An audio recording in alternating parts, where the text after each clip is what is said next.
Today on Blue 58, the Packers renew acquaintances this weekend with an old enemy, the Seattle Seahawks. How is it possible to dislike a team this much, even when the Packers barely see them? Blue 58! Hello and welcome to another episode of Blue 58, the one and only podcast of thepowersweep.com. I am your host, John Meerdink, happy to be with you here for another episode. Packers take on the Seahawks this weekend, and they'll be doing it without Odell Beckham Jr. Look, before I guess we dive into the Seahawks, if Odell Beckham Jr. wanted to be in Green Bay, he'd be in Green Bay. You're going to see stuff about contract stuff and the appeal of the city and whatnot, and I'm sure that all plays a factor, but at the end of the day, you want to play for the Rams, and that's why he's playing for the Rams and not for the Packers. And there are some other things that you could dive into a little bit deeper there, and I'm sympathetic to some of them. You see a little bit of fan outcry whenever something like this happens, when it feels like the Packers got played a little bit, and I get that. I understand people's, well, I guess frustration is how you would put it. It always feels like the Packers are a day late and a dollar short in situations like this. It seems like the Rams push really hard to get them, and, you know, notwithstanding whether or not it was a good idea, it does seem like the Packers are always a little bit less aggressive than other teams in these scenarios. So if that frustrates you, I get it. And I don't know if that's exactly what happened here, if the Packers could have done anything to make this situation play out differently. But if you're a little bit frustrated by it, I'd just say that I get it. That doesn't mean it's right or that viewpoint is correct, or, again, that anything could have happened to make it different. But if you're frustrated by it, I think that's fair. But the Seahawks, the Seattle Seahawks, revulsion is a weird kind of feeling, isn't it?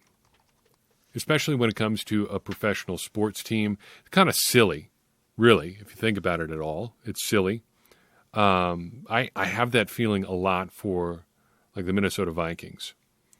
Of the Packers' immediate rivals, I think the Vikings are the ones that really get to me. And I think that's because I spent a few years living in Minnesota. I've had some friends growing up who were just insufferable Vikings fans. Just the worst. The unearned arrogance of the Vikings fans in my life has just always turned me off. That putrid shade of purple, just galling. The Minnesota Vikings just bring out feelings in me that make me feel a little bit silly, because getting that worked up over a sports team, especially a sports team like you're not even rooting for, it's a team you're rooting against, I guess, feels weird. And yet I have a lot of those same feelings for the Seattle Seahawks.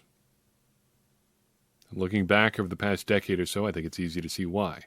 If you just felt that way over the 2014 NFC Championship game, I think it'd be understandable. But then you've got the Hail Mary game on top of it. And you've got Russell Wilson just big and being a big old cheesy weirdo. You got Pete Carroll trying to wear out a piece of gum on the sidelines. It gets under your skin a little bit. If the Packers coasted as much off that 2010 Super Bowl as the Legion of Boom did off their one Super Bowl too, I think there'd be more teams with similar feelings about the Packers. But here you have the Seahawks, who always seem like, again, that unearned arrogance.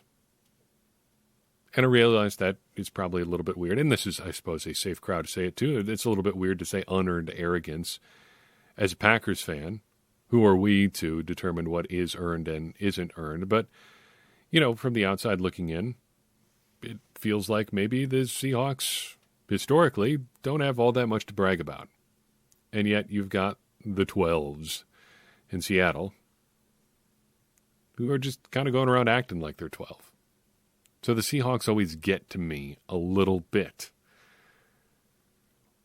Are they going to get to the Packers on the football field this year, though? That is the real question. And turning our attention to the 2021 Seahawks, not the 2012 Hail Mary Seahawks, not the 2014 team that knocked the Packers out of the playoffs, what are the Seahawks in 2021? Right now, it looks like they're teetering on the brink of destruction. at least for this season. They are 3-5, dead last in the NFC West, and yeah, there is a lot of season left. But that is a pretty significant hole to be in a division where the Rams are playing and playing as well as they are. They're not going to win the NFC West. And if they're counting on wild card spots, they have some serious work to do. So how'd they get to this point? Well, a big part of it is Russell Wilson's been injured for a while. But another big part of it is they haven't fared all that well in close games. So far this year, they're 1-3 in one-score games. And really, other than blowing people out, they're not coming up with that many wins. Their expected win-loss record is 4.3 and 3.7 so far this year. So at 3-5, they are significantly underachieving. It's not great in Seattle so far this year. What about the Seahawks offense versus the Packers defense, though? Diving beyond the conceptual of this team to the real. Starting with the quarterback, they've got Russell Wilson, the cheesiest man alive. Back in the lineup this week after several weeks out with a finger injury, made himself a comeback video and everything. Aren't you proud of Russell Wilson?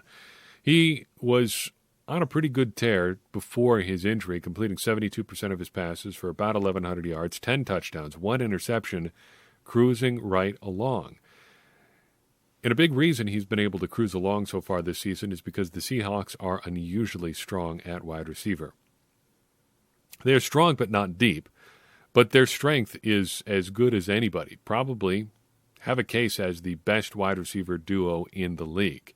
Tyler Lockett and DK Metcalf have almost identical stat lines but are very different as players. Lockett, 5'10", 182 pounds, has posted 41 catches for 579 yards and 3 touchdowns so far this year.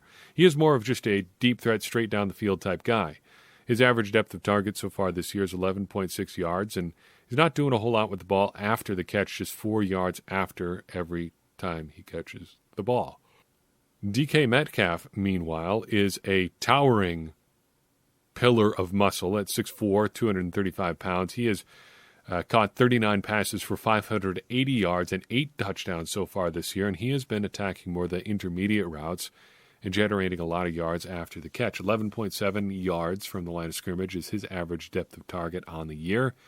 He's averaging 5.5 yards after the catch every time he gets his hands on the ball.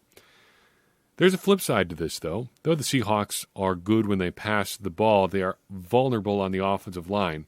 They're one of the worst pass-protecting offensive lines in the game so far this year. They are 26th, according to Football Outsiders, by adjusted sack rate. So, though the Seahawks can be effective when they pass the ball, though they've got some good guys to throw to and a good trigger man in doing it in Russell Wilson, protection is the big problem there. And if you can't protect your quarterback, as the Packers learned firsthand last Sunday, it doesn't matter who it is back there. It's going to be a problem. How about when the Packers are on offense, taking on the Seahawks defense? Are they the Legion of Boom? No. But they are fairly strong at points. This relevant in particular to the Packers. The Seahawks are relatively strong against the run. 11th best by DVOA so far this season. But for as good as they are against the run, they are equally weak against the pass. They are 24th in the league by DVOA against the pass because everybody throws on them. Yeah, everybody. They've given up 4 300-yard games to opposing passers so far this season. It hasn't been great for the Seahawks on defense. Are there any redeeming factors, any redeeming qualities up front? Well, I would start with Al Woods, their 6'4", 330-pound pocket pusher. Big dude up front pushing people around. Just 1 sack and 3 quarterback hits on the year so far, but he will move the pocket, and he does make things easier for other pass rushers. Now, we spend a little bit of time in every conventional preview that we do talking about a couple of our stats that we track, production ratio and ball hawks. Well, not much to write home about either spot here because the Seahawks are not getting to the quarterback and they're not getting their hands on the football. There's only one guy in production ratio higher than a 0.5 right now, and that is Darrell Taylor. So far, he has 4 sacks this year, and with a couple tackles for loss in there, he has a production ratio of 1.0 exactly. However, Taylor is hurt and seems unlikely to play on Sunday. In Ballhawks, meanwhile, Quandre Diggs, one of their safeties, is the only player with more than 5 so far this year. He's got 8, which is a good figure, But if nobody else is making plays with you, it's kind of just an outlier. The Seahawks have an outlier situation here. By and large, they don't make a whole lot of plays on the football. Even the great Bobby Wagner only has 3 ball hawks so far this year. Rewinding the clock to the last time the Packers and Seahawks played, we get to go back to the 2019 playoffs. Yes, Matt LaFleur's first year at the helm as the Packers head coach featured a playoff game against the Seattle Seahawks. The Packers ultimately came out victorious 28-23, but the Seahawks, boy, did the Seahawks make it interesting down the stretch. In fact, they were driving to take the lead at one point before the Packers defense really clamped down on Russell Wilson. Preston Smith with a cleanup sack with just over 3 minutes to go sealed it for the Packers. But boy, did things get a little bit interesting there for a while. But there were plenty of interesting and very good performances for the Packers as well. Davante Adams, 8 catches, 160 yards, 2 touchdowns in this one. Jimmy Graham, in his second-to-last game with the Packers, had a pretty solid outing. 3 catches, 49 yards, including a key late third-down conversion that is still a little bit controversial among some circles of Seahawks fans. But, hey, this doesn't begin to move the karmic needle in the calls the Seahawks have gotten in the Packers-Seahawks rivalry. But beyond Adams and Graham, it was pretty much nobody doing any damage through the air. Geronimo Allison had 1 catch for 11 yards. He is the only other player other than Adams and Graham to have double-digit receiving yards in this game. Aaron Jones, 1 catch, 4 yards. Jace Sternberger, 1 catch, 2 yards. Marquez Valdes-Scantling completing his fade into oblivion with 1 catch for 8 yards. And Jamal Williams, 1 catch for 9 yards in this game. But a solid effort by the Packers defense as Zadarius Smith came up with 2 sacks. Preston Smith came up with 2 sacks. Kenny Clark got a sack. Just a solid effort from the Packers defense, putting the Seahawks away in the playoffs a couple years back now. Seems like a very, very distant memory. What about this game, though? Are the Packers going to win? Are they going to lose? What is going to happen? I think this is a game the Packers can and should win regardless of who plays quarterback for them on Sunday. Assuming that Aaron Rodgers negotiates his ramp-up period and gets cleared to play on Sunday, there's a chance this one could be a laugher. Because if the Packers play their normal offense, they might be able to put up 40 in this game. Davante Adams should be able to do pretty much whatever he wants against the secondary. Marquez Valdes-Scantling is probably due for a couple big plays as they continue to work him back. Allen Lazard should be able to do what he does. Basically, the Packers should be able to move the ball more or less at will through the air, assuming they can pass protect. And with Seattle's most productive pass rusher out, or at the very least just coming back for this game, there's a good chance there's not going to be a lot of pressure there either. If Jordan Love is the starter, I still think the Packers win because I think Matt LaFleur has learned enough that he's really going to put Love into a much better spot for this game. He's going to have a much better game plan. I would anticipate if he is the starter, it's going to be a lot more short stuff than it was for the Packers last week. It really wasn't until the fourth quarter that the Packers regularly went with anything resembling a short game. If indeed it is Love on Sunday, I would expect that to be the MO pretty much from the word go.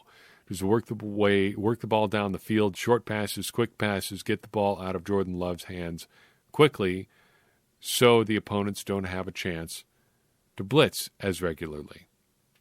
That's what I would do if I was going to be without Aaron Rodgers again. If I do have Aaron Rodgers back, I would just go right back to him doing as many Aaron Rodgers things as he possibly can. As far as the polls go this week, 91.4% of voters believe the Packers are going to get a win on Sunday. That's not the highest figure we've seen so far this year, but pretty solid number, and I would tend to agree with them. I believe the Packers are going to win, and again, there's a good chance that it could be a pretty handy win for the Packers. Elsewhere in the polling numbers, some interesting numbers from Aaron Rodgers, Maurice Drayton, and Joe Barry. Amidst the fallout of the last week and a half or so, Aaron Rodgers has taken a bit of a hit as well. He's just got a 65% approval rating heading into this week's game. Maurice Drayton, though, has it much worse. The special teams coordinator has seen his approval rating drop to 0 for the first time this year. Now, he started pretty low to begin with, but this is the first time since we've really gotten to know Maurice Drayton a little bit that he has hit 0 in terms of his approval rating. And really, I can't blame anybody there. It hasn't been pretty on the Packers special teams of late. I would understand if you completely disapprove of him as well. Finally, Joe Barry seems to be getting some recognition from Packers fans. His approval rating all the way up to 94.9%. Unbelievably positive for Joe Barry considering where he started this season. I think it's going to be a big reason, that is, Joe Barry is going to be a big reason, he and his defense, that the Packers come out victorious on Sunday. They've got the people to make this happen. Even if Lockett and Metcalf do get open from time to time, the Packers should be getting enough pressure on Wilson that he's unable to find them consistently.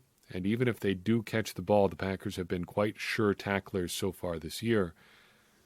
And it's unlikely they're going to be able to do much work in terms of yards after the catch if you're like a DK Metcalf or somebody else who is schemed open in such a way that they end up running down the field.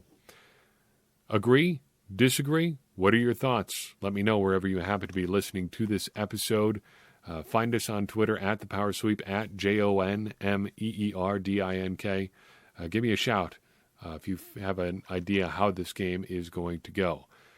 In the meantime, appreciate you listening in. If you enjoyed this episode, I appreciate it even more if you would share it with someone you think is going to enjoy it just as much as you will. That helps more people find the show. It gets more people involved in this conversation you, I, and everybody else is having around the Green Bay Packers, which is great because that's going to help all of us, me included, become smarter Packers fans. And as I always say, smarter Packers fans are better Packers fans, and better Packers fans are what we all want to be. I'm your host, John Meerdink. We'll see you next time on Blue 58.